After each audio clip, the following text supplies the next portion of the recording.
Quero ler com vocês o texto que vamos meditar nessa noite, aqui em Romanos, o texto que já lemos, inclusive, Romanos 8. Romanos 8, nós vamos começar aqui no versículo 35, e vamos aí até o final, até o 37, ou até o 39, né? Vamos acabar o texto, já que falta tão pouco.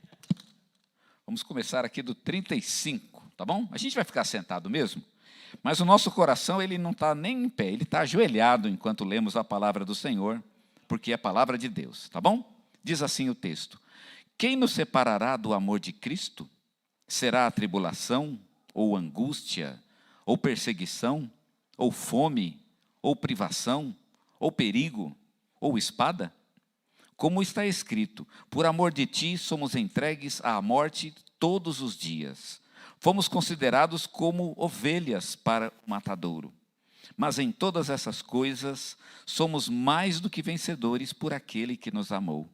Pois tenho certeza de que nem morte, nem vida, nem anjos, nem autoridades celestiais, nem coisas do presente, nem do futuro, nem poderes, nem altura, nem profundidade, nem qualquer outra criatura poderá nos separar do amor de Deus que está em Cristo Jesus, nosso Senhor. Amém? Vamos orar mais uma vez? Obrigado, Deus. Obrigado por tudo que aconteceu até este momento. E continua conosco, porque ainda queremos mais. Ainda temos fome da Tua palavra, fome da Tua presença, fome do Senhor em nossas vidas, do Teu toque. Fome, ó Pai, de que o Senhor nos oriente, nos diga que passos devemos seguir amanhã, Senhor. Porque amanhã, já na segunda, já temos desafios e nós não queremos desagradar ao Senhor enquanto os enfrentarmos. Então, que eles não venham nos separar do Teu amor. Então, exorta-nos nessa noite, conforta-nos, fortalece-nos e faz a Tua obra em nossos corações e usa para isso a palavra do Teu servo. Clamamos assim, no nome do nosso Senhor Jesus. Amém. Amém. Bem, deixe-me arrumar aqui.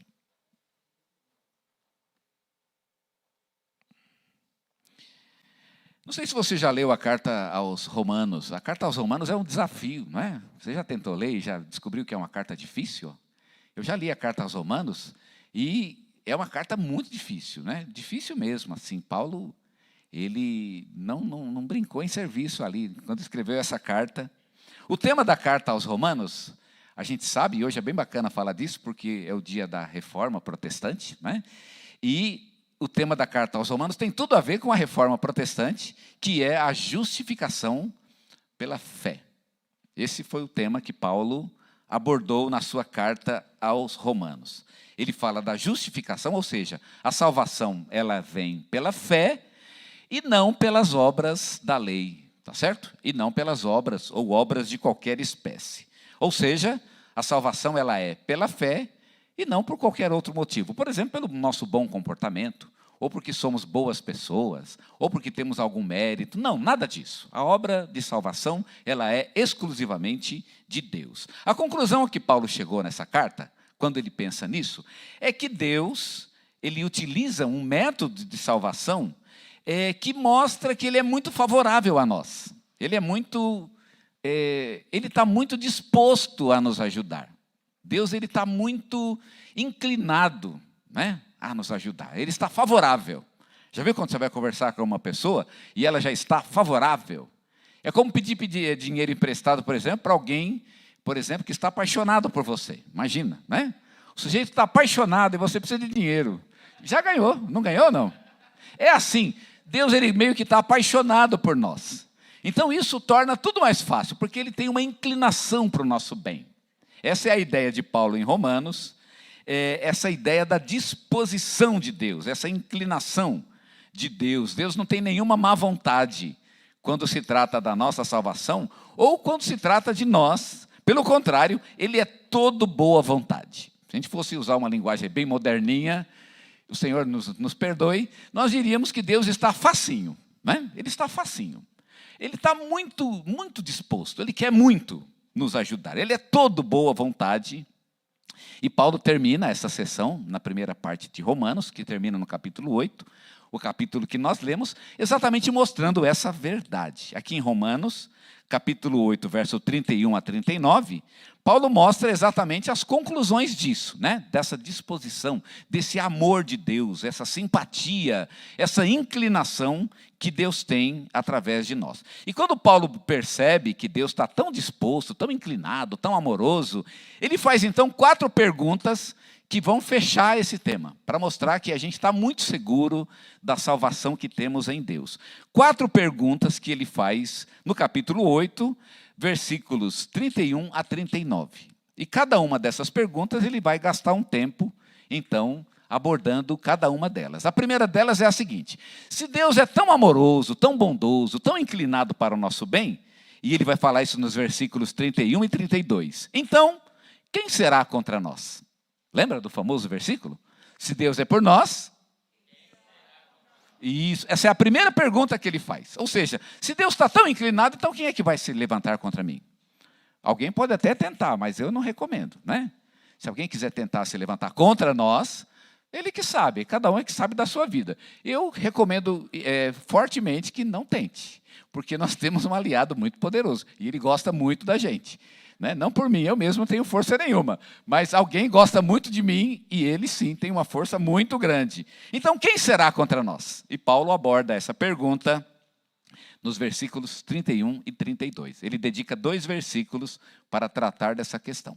A segunda pergunta que Paulo faz, no versículo 33, é: se Deus é tão inclinado, tão amoroso, está tão disposto a nos ajudar, então quem intentará acusação contra os escolhidos de Deus? E ele gasta o verso 33 falando a respeito disso. Ou seja, quem é que vai nos acusar? Ah, mas eu tenho motivos para me acusarem. Talvez você tenha. Talvez você tenha feito alguma coisa errada. Eu não questiono que você fez uma coisa errada. Não é isso que está em jogo aqui. A pergunta é: quem é que vai acusar você? Tá certo? Porque Deus, aquele que está apaixonado por você, vai ter que acusar para Deus, né? Então, é perigoso você acusar. Mesmo que você tenha feito algo errado, quem é que vai tentar ousar nos acusar, sendo Deus tão amoroso para conosco? Terceira pergunta que Paulo faz, ele também gasta um versículo nessa pergunta, o versículo 34 é: quem condenará os escolhidos de Deus? Quem é que vai nos condenar? Ora, se Deus quer nos salvar, então quem é que vai nos condenar? Pensa, quem pode fazer isso? Não, ninguém pode nos condenar. Isso não seria possível, já que Deus está inclinado para o nosso bem. E a última pergunta que Paulo faz, e ele dedica 5 versículos, essa pergunta parece que é a mais importante, né? Porque ele dedica um espaço de texto um pouco maior. É a pergunta, e eu retomo novamente o tema do texto, né? Se Deus está tão inclinado para o nosso bem, então, versículos 38 a 39, ele pergunta: quem nos separará do amor de Cristo? E ele termina, então, com essa 4ª pergunta: quem nos separará do amor de Cristo? São perguntas cuja resposta sempre é nada, ninguém, não tem jeito, não tem como. Quem nos separará do amor de Cristo? Paulo faz a pergunta no versículo 35. E ele vai falar sobre essa pergunta no versículo 35, no 36, no 37, no 38...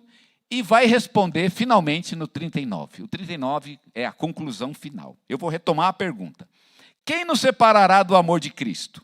E depois, então, de uma pequena digressão, ele responde no verso 39: nada. Ou, para a gente usar aqui o texto, né? Paulo diz: nada poderá separar-nos do amor de Deus que está em Cristo Jesus, nosso Senhor.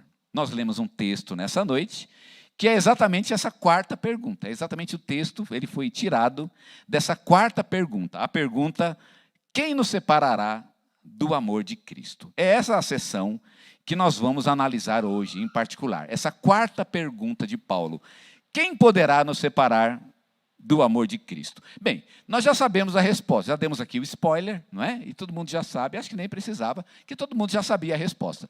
Quem poderá nos separar? Nada. Essa é a resposta. Agora, apesar de nada poder nos separar do amor de Cristo, algumas coisas vão tentar. Nada pode.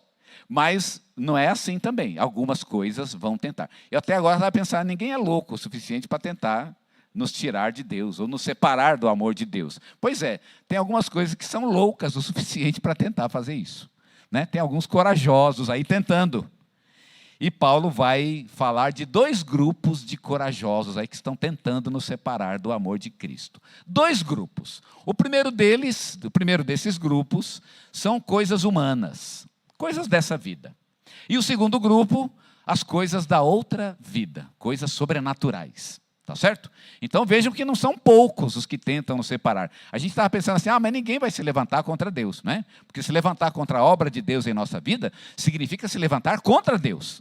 Quem é doido para fazer isso? Pois é, tem muito doido por aí, porque tem coisas que se levantam sim. Algumas delas são humanas. E Paulo vai, nos versículos 35 e 37, falar dessas coisas humanas, coisas da vida.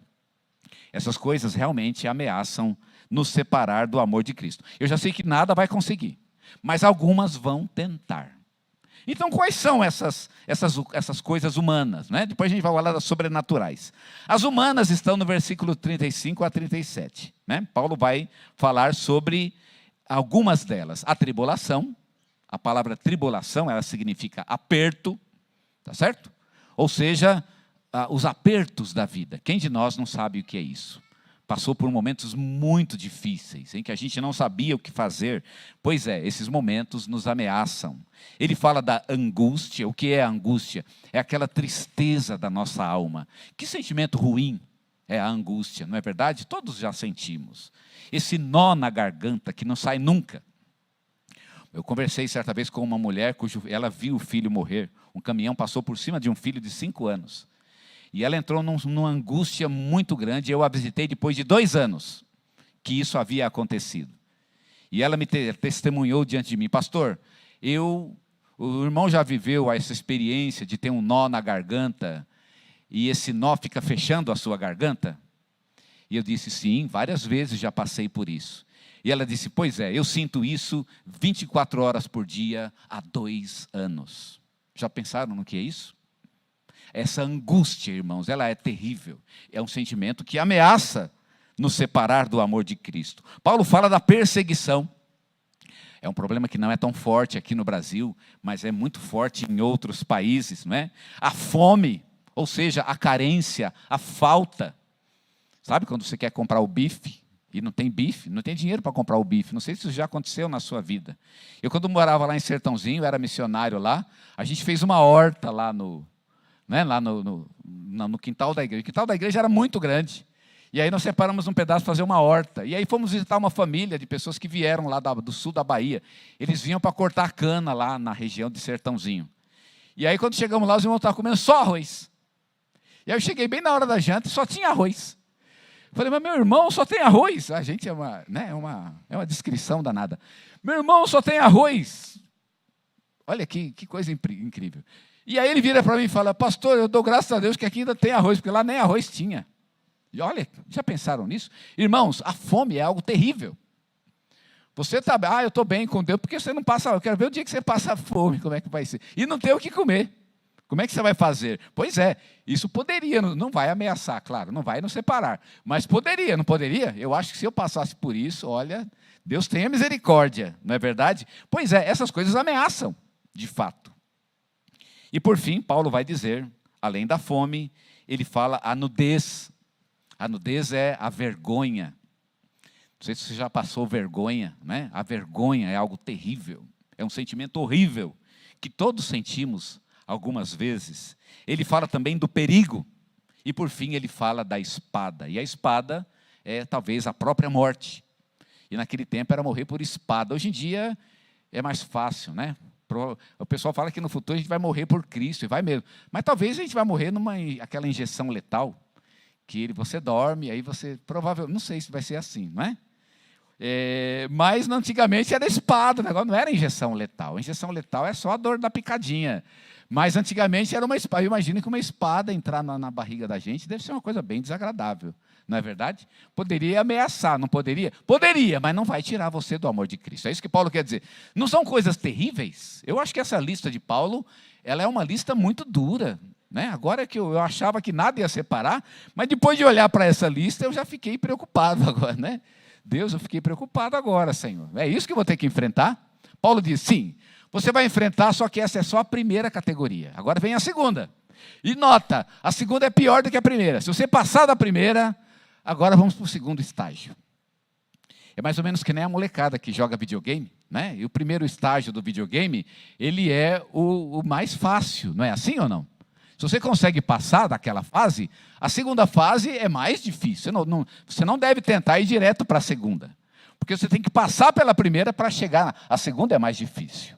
Às vezes até o jogo, você fortalece o seu personagem para entrar na segunda fase com força, porque senão você não vai conseguir vencer. É assim, essa é só a primeira fase, agora vem a parte difícil. Até agora foi a parte fácil, agora vem a parte difícil. É por isso que a pergunta de Paulo, o que poderia nos separar do amor de Cristo, merece um tratamento um pouco mais longo. É por isso, porque realmente existem várias coisas que podem nos ameaçar e elas não são brincadeira. Não é fácil, não.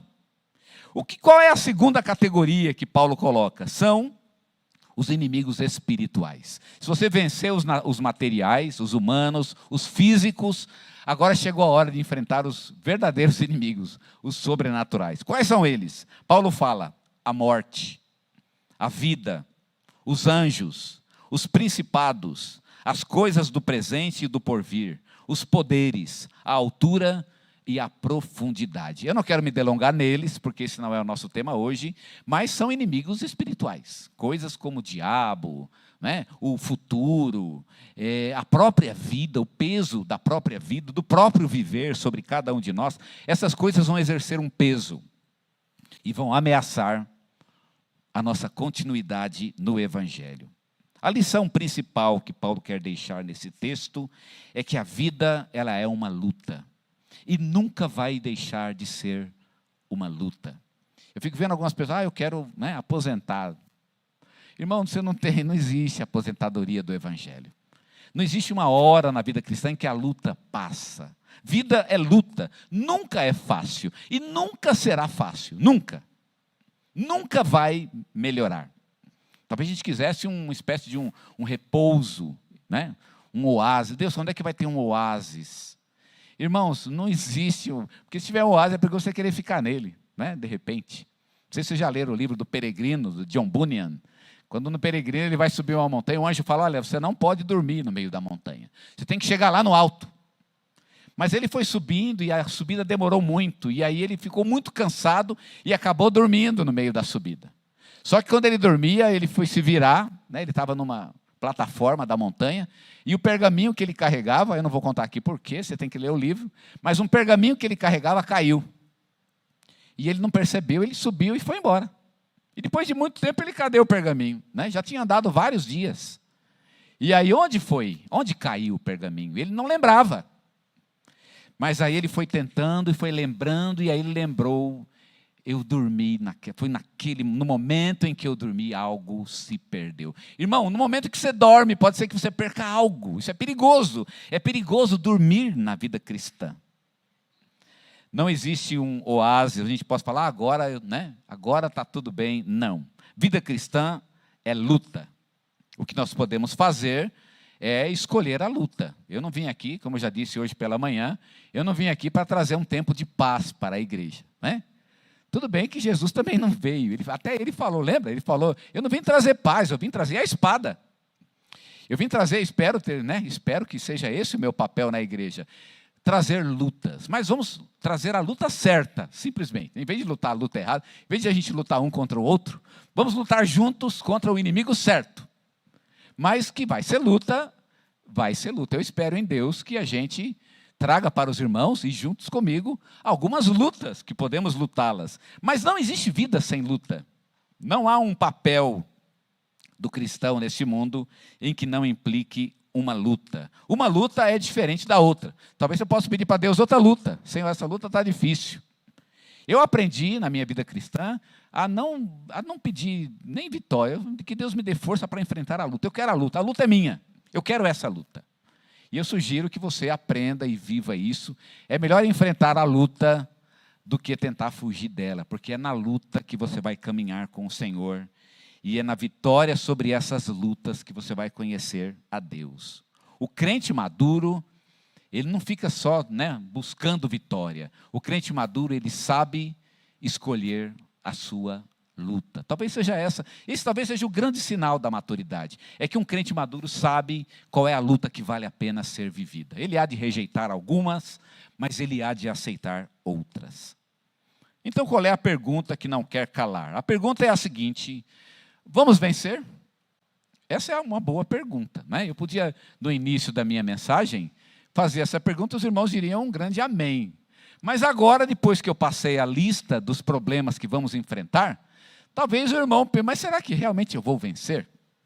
Será que eu vou chegar no fim mesmo? E é isso que Paulo quer dizer. Você vai chegar no fim, sim, vai chegar. Não tenha dúvida. Com certeza vamos vencer. Agora, como é que eu posso ter certeza que eu vou vencer? Porque me parece uma lista muito difícil. O negócio aqui me parece muito forte, muito sério. Eu estou enfrentando inimigos muito maiores do que eu. Eu talvez não conseguisse vencer nem os humanos e naturais. Como ainda poderia vencer os sobrenaturais? Paulo diz, você vai vencer sim. A garantia da vitória é nossa. A pergunta é, como é que eu posso garantir a vitória? Como é que eu posso garantir? É mais ou menos quando você vai fazer uma prestação e a conta é muito alta. Como é que eu posso pagar isso? Você tem que ter uma garantia, né? O banco lá, a loja, a Pernambucana, a Casa Bahia, a Loja Mel, ela vai querer uma garantia. Você pode pagar? Porque se não tiver uma garantia que você possa pagar, provavelmente ninguém vai querer, fazer esse negócio com você. A pergunta é, há alguma garantia de que nós podemos vencer? Porque me parece que não é possível vencer. Eu preciso de alguma garantia. Existe a garantia? Existem, na verdade, 2 garantias de que nós vamos vencer. E graças a Deus que elas existem. E quero falar sobre essas 2 nessa noite. Primeira garantia de que vamos vencer. Primeira, irmão, você vai vencer. Paulo diz isso nesse texto. Porque a sua luta é um sacrifício que você presta a Deus. E eu vou repetir, a sua luta é um sacrifício que você está prestando a Deus. No versículo 36, Paulo disse, nós somos reputados como ovelhas para o matadouro. Para um bom entendedor, um bom leitor da palavra de Deus, ele sabe o que Paulo está dizendo aqui. Ovelha para o matadouro significa que nós somos a ovelha do sacrifício. Eu sou a ovelha do sacrifício. Sabe aquela lista? A lista vai te atacando, E vai te martelando. E vai esbofeteando você.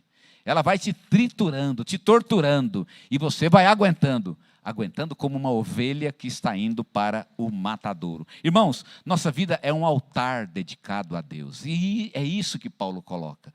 E esse altar é o altar onde nós nos entregamos a Deus. Nos entregamos à luta como uma ovelha se entrega para o sacrifício. Em Romanos capítulo 12, versículo 1, o mesmo Paulo tinha dito que nós devemos oferecer os nossos corpos como um sacrifício vivo, santo e agradável a Deus. Nossa luta é um sacrifício santo. É por isso que vai vencer, porque é um sacrifício santo. Então não é apenas uma questão de enfrentar a vida, enfrentar as angústias, enfrentar os demônios, não.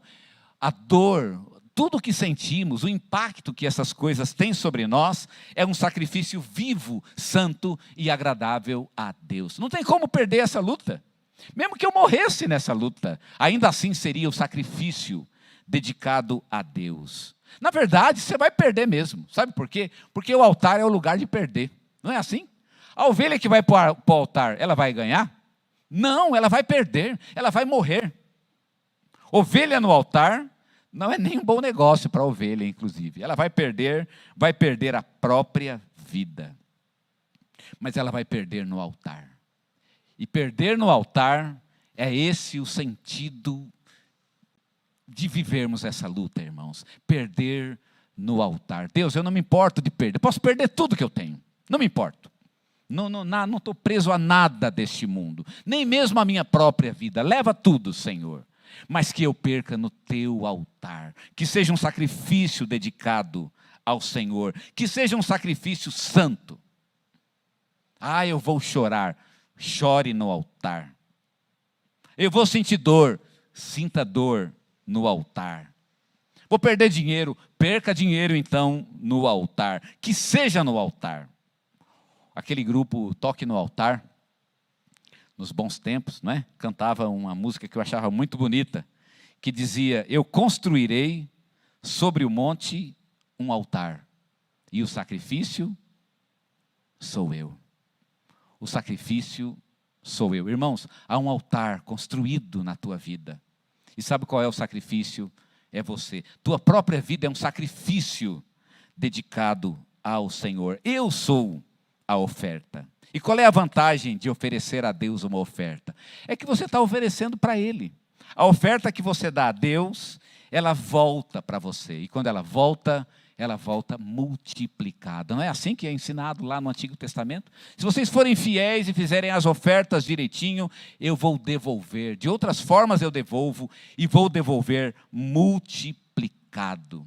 Deus devolve aquilo que damos a Ele. Essa oferta volta na forma de bênção.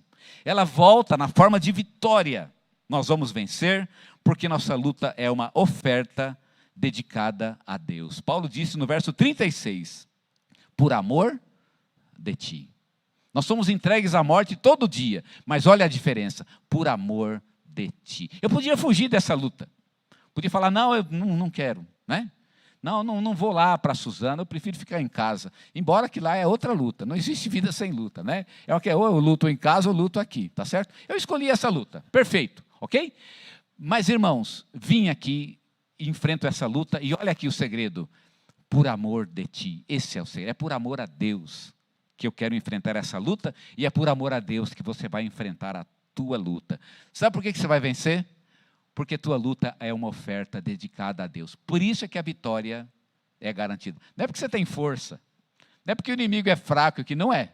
Não, é porque tua luta é uma oferta dedicada ao Senhor.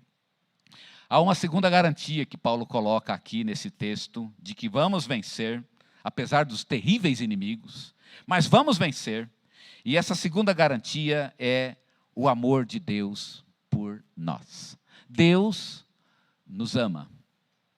Deus nos ama. A pergunta que orienta o texto é a seguinte: quem nos separará do amor de Cristo? E eu achei engraçado Paulo perguntar especificamente do amor de Cristo. Eu esperava que ele falasse o amor de Deus. Não parece estranho isso ou não?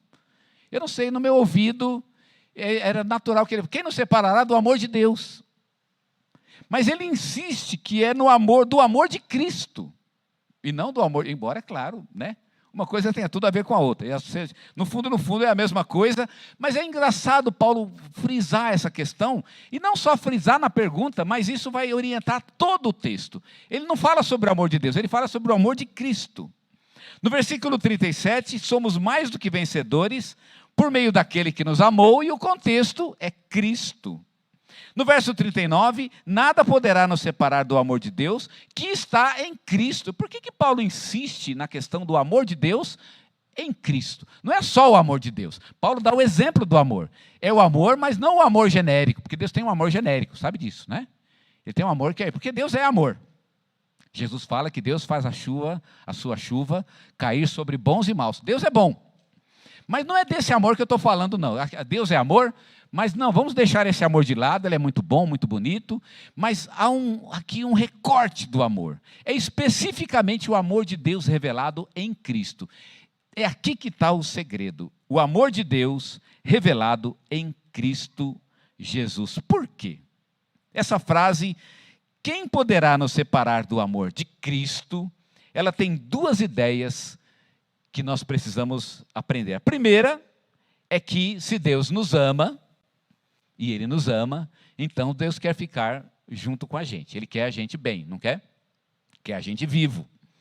Porque a gente morto, né? O amor nunca quer o outro morto, quer o outro vivo, tá certo? Eu morreria por você. Não, filho, melhor ficar vivo, né? Eu amo muito, aceito até, amém, obrigado, mas eu quero você vivo. Você morto não tem utilidade para mim. Irmãos, o amor quer ficar junto. O amor, ele quer proximidade. Não é assim que funciona ou não? Quem ama quer ficar junto, não se contenta com a distância, quer ficar no mesmo ambiente. Não é por isso que casa? Porque eu quero ficar no mesmo ambiente, na mesma casa, na mesma cama, sem roupa até para colar pele com pele. Não é assim que funciona. É a natureza do amor, não é assim? Irmãos, isso é amor. Deus nos ama e Ele nos quer junto dEle. Essa é a primeira questão que Paulo coloca. Quem pode nos separar do amor? Essa é a primeira questão importante. Sabe por que a gente vence? Porque o que nos une é o amor de Deus. E há uma ideia ainda mais profunda. É o amor que nos une a Deus, mas é o amor de Deus em Cristo. E eu vou repetir porque isso tem que ser muito reforçado. Primeiro, no verso 35. Quem nos separará do amor de Cristo? Que eu achei estranho, eu esperava ouvir o amor de Deus. No versículo 37. Somos mais do que vencedores por meio daquele que nos amou. Isto é, Cristo no contexto. Verso 39. Nada poderá separar-nos do amor de Deus que está em Cristo. Por que a ênfase em Cristo? Sabe por quê, irmãos? Porque o amor de Deus, ele não é um amor imediato. O amor de Deus não vem a nós assim, né? Direto. O calor do amor não. O amor de Deus, ele tem uma espécie de um intermediário. Ele tem uma espécie de mediador. Aquele que filtra o amor, e é através dele que o amor de Deus chega a nós. Eu posso dizer que a chuva, ela é um amor de Deus, não é? Então, você quer sentir o amor, vai lá se molhar. Eu não vou, se você quiser ir, né? É o amor, tudo, mas eu prefiro ficar aqui sequinho, tá certo? O amor de Cristo, não. Esse você não pode se livrar dele. Esse realmente é maravilhoso. O amor de Deus que está em Cristo. Ou seja, o amor de Deus que vem e que passa pelo intermediário que é Cristo. Deus nos ama e nós também o amamos, mas não diretamente. Nós o amamos por intermédio ou através de Cristo. Por que Paulo diz isso? Por que Paulo insiste? Me parecia até melhor se Cristo saísse, né? Cristo fica de lado, porque eu quero sentir direto o amor de Deus, sem intermediários. Por que Cristo aqui? Por que Paulo insiste tanto nessa questão? Por que Cristo tem que estar envolvido nessa questão? Irmãos, Paulo expressa que o amor de Deus que recebemos é o amor revelado em Cristo, porque Cristo é o Deus encarnado. É o Deus que se fez carne. Cristo não é um sentimento de amor. Deus pode até ter um sentimento de amor, embora não seja uma frase, né, uma expressão muito correta, teologicamente falando, mas Deus pode até ter um sentimento perfeito de amor. Mas Cristo não é um sentimento de amor. Cristo é um ato de amor. É como alguém que faz algo, né? Ele nunca disse que ama, mas ele fez algo que realmente prova o seu amor. Cristo é o ato de amor de Deus. É o amor que faz, o amor que intervém, o amor que chega no amado e que atinge o amado. O amor que toca no amado. Não é assim que funciona? Você precisa do toque daquele que você ama. Eu amo você, mas eu quero que você me toque, né? E eu quero tocar em você. A gente não se abraça por isso? Tem gente que não se contenta, né? Não dá aquele, né? Não, tem que abraçar. Se não abraçar, por quê? Precisa do toque. Cristo é o toque de Deus. É por isso que é Cristo. Porque Ele é o Deus com carne. O Deus que vem tocar em nós. Na nossa própria experiência.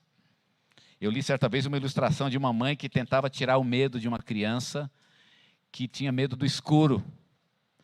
E a mãe falava: filha, você tem que confiar em Deus, o Papai do Céu está com você. E a menina respondeu: eu sei que o Papai do Céu está comigo, mas é que eu preciso de um Papai do Céu que tem pele. Um Papai do Céu que tem pele.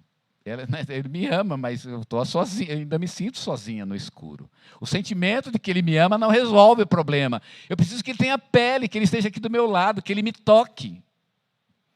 Cristo é esse tipo de amor. É o amor que vem e que nos toca, que vem à nossa própria experiência. Cristo é um Deus com pele. Agora eu sei porque que Paulo falou do amor de Deus com Cristo. Porque se nossa luta é real, então Cristo também é real.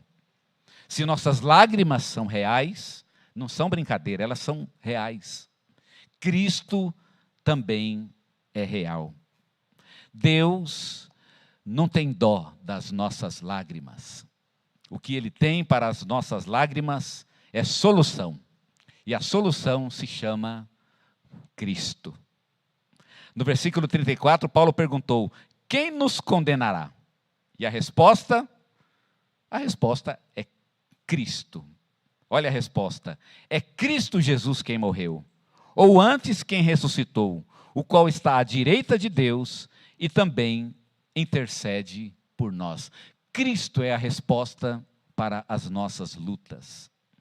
Não é à toa que o nome de Cristo é Emanuel. Lembram-se disso? Um nome que a gente usa pouco, inclusive, né? A gente fala pouco sobre, mas é interessante que a Bíblia diz que o nome dele é Emanuel, que significa Deus, o quê? Deus conosco, é isso mesmo. Irmãos, nós vamos vencer as lutas que estão diante de nós? Vamos. Mas não é porque Deus sente amor por nós, mas porque o amor de Deus, ele vive em nós, ele está em nós.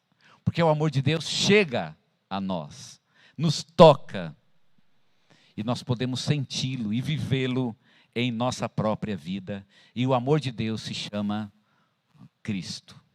É por isso que nós vamos vencer. Amém?